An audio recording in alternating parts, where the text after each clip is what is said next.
Hello everyone की for learning में आपका स्वागत है। और इस वीडियो में जो हम क्वेश्चन सॉल्व करें वो है class 10th exercise number 8.4 question number 1।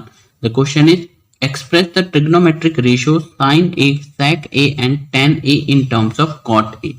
तो क्वेश्चन में कहा है कि trigonometric ratio sin a sec a और tan a इन तीनों ट्रिग्नोमेट्रिक रेशियोज को आप cot a के टर्म में लिखकर बताइए। ठीक है, तो देखिए कैसे सॉल्व करना है।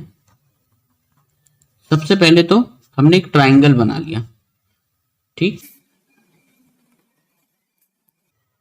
एक राइट एंगल ट्राइंगल, और यहां ट्रिग्नोमेट्रिक रेशियो में देखिए एंगल क्या है ए।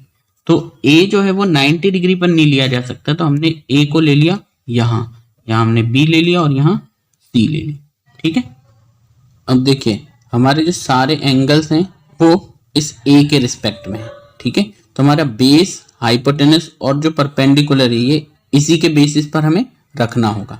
ठीक है, तो देखिए 90 के सामने वाला क्या होता है, हाइपोटेनस। ठीक, फिर बेस और परपेंडिकुलर किसे लेना है, तो जो एंगल है यहाँ पर कौन सा जिसके रिस्पेक्ट में हम यहाँ बात कर रहे हैं, तो जो एंगल है उससे टच लाइन जैसे हाइपोटेनस और ये, ठीक, दूसरी जो लाइन सेगमेंट है यहाँ, ये क्या होगा, बेस होगा, और ये क्या होगा, परपेंडिकुलर। ठीक, अब हमने ट्राइंगल तो बना लिया, बेस, हाइपोटेनस और परपेंडिकुलर भी ले लिए। अब जिसके टर्म्स में लाना है उसे देखिए क्या लिख सकते हैं हम। पहले तो हमने लिख लिया let triangle A B C इस राइट एंगल ट्राइंगल, और राइट एंगल किस पे, जिसमें एंगल बी जो है वो 90 डिग्री। ठीक है, तो इसके रिस्पेक्ट में हमारा बेस, हाइपोटेनस और परपेंडिकुलर भी ले चुके हैं हम। अब देखिए कॉट ए है ना, कॉट ए की वैल्यू अगर हम लिखना चाहें तो कॉट क्या होता है, बेस अपॉन परपेंडिकुलर। ठीक है, अब इसके अकॉर्डिंग बेस क्या है, हमने जो बेस लिया वो क्या है, ये है, तो हमने इसे बी ले लिया, इसे एच ले लिया और इसे पी ले लिया, तो ऐसे ही रखें। अब इसमें से जो नीचे है हमारे डिनोमिनेटर में, इसको हमने क्या मान लिया, के मान लिया। लेट ये क्या है, के है। ठीक, तो हमने ले लिया लेट परपेंडिकुलर बी के।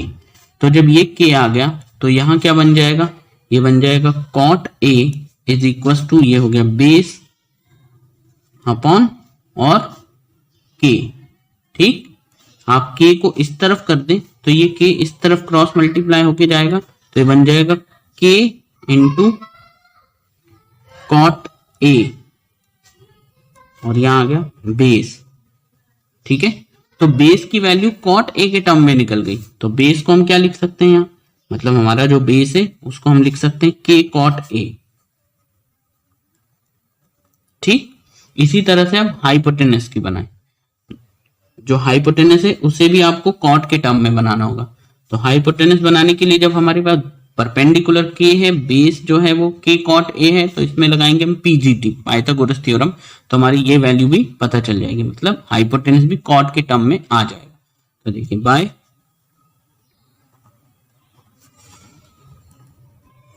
पाइथागोरस थ्योरम, अगर हम पाइथागोरस थ्योरम लगाएं इसमें, तो पाइथागोरस थ्योरम होती है H square is equal to B square plus P square, hypotenuse का स्क्वायर, बेस का स्क्वायर प्लस परपेंडिकुलर का स्क्वायर। एच, इसके अकॉर्डिंग एच तो हमें फाइंड ही करना है, तो एच को तो हम ऐसे ही ले लेते हैं एच स्क्वायर।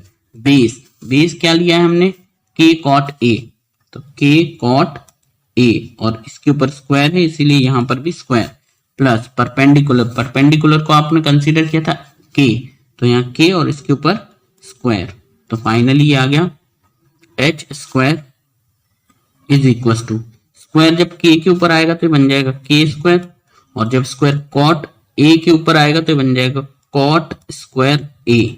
ठीक, प्लस इसी तरह से के स्क्वायर है ना, यहां से देखिए दोनों में के स्क्वायर है, तो इन्हें कॉमन कर लें, तो ये क्या बन जाएगा, H square is equal to K square as common, तो यहां से बचा कॉट स्क्वायर ए प्लस, और यहां से के स्क्वायर चला गया, जब कुछ नहीं बचा तो मतलब वहां बचा है 1। ठीक है, अब देखिए यहां से स्क्वायर हटा दें, तो जब स्क्वायर हटता है तो सामने रूट आ जाता है। तो यहां से स्क्वायर हट गया, यहां आ गया हमारा एक रूट जिसमें के square into cot square A plus 1 है, ठीक है। और h इज इक्वल टू, यहां से देखिए इसमें के स्क्वायर 2 बार है, के इंटू के, तो जो 2 बार होता है इसके अंदर वो रूट से बाहर हो जाता है, तो के बाहर हो जाएगा। यहां से क्या बचेगा आपके पास रूट में, यहां से के बाहर, यहां से बचा कॉट स्क्वायर ए प्लस, और यहां से ये ऐसे, ठीक है। तो ये के स्क्वायर बिल्कुल कॉमन था इसीलिए के बाहर हो गया, कॉट स्क्वायर ए प्लस 1 ये रूट के अंदर ही रह गया। अब आपके पास देखिए हाइपोटेनस भी जो है वो किस टर्म में है, कॉट के टर्म में, ठीक है। तो मैंने अलग से ये फिगर बना दिया है, ये हमने परपेंडिकुलर के कंसीडर किया था, बाद में के कॉट ए बेस आया था, और अब हमारा हाइपोटेनस भी आ गया है in terms of cot A, जो आया है रूट ऑफ के बाहर और कॉट स्क्वायर ए प्लस 1, ठीक है। अब जो हमें फाइंड करना है वो है कौन कौन से रेशियो, एक है साइन ए। तो साइन ए क्या होता है, ये होता है परपेंडिकुलर अपॉन हाइपोटेनस।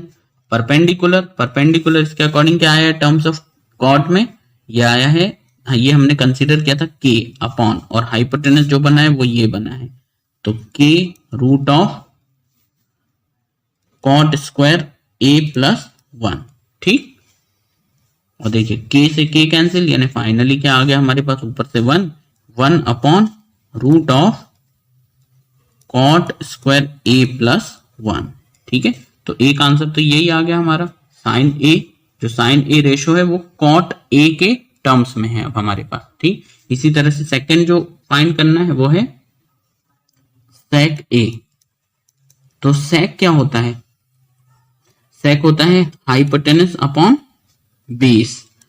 हाइपोटेनस यहां कितना आया हमारा, यह आया है K root of cot square A plus 1 upon, और बेस क्या है यहां पर, के कॉट ए, ठीक है।